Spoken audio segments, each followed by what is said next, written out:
So ayan, magandang gabi, umaga, madaling araw sa inyo, sa ating mga kababayan. So ngayon ay kung mapapansin ninyo, naiset ko na yung oras at yung time para sa mug na gagawin natin. So 400 degree Fahrenheit and 210 seconds, equivalent to 3.5 minutes. Okay? So umpisa na natin. Yan, ito yung mug na gagawin natin. Kung mapapansin ninyo, yan yung design natin, yung papel na puti. So mayroon hong image na yan. Ayan, so tapos na. At ang init, ayan, mainit siya. So kung nakikita ninyo, medyo madilaw-dilaw, baka talagang lutong-luto siya.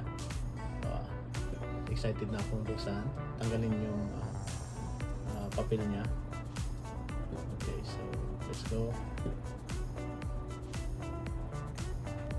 Wow, ito yun ang hinahanap ko. Talagang perfect yung pagka dikit ng design sa baso. Ayan, so kung mapapansin yung kintab, talagang kung ano yung nasa design, yung nasa papel, talagang lumipat siya or dumikit talaga siya.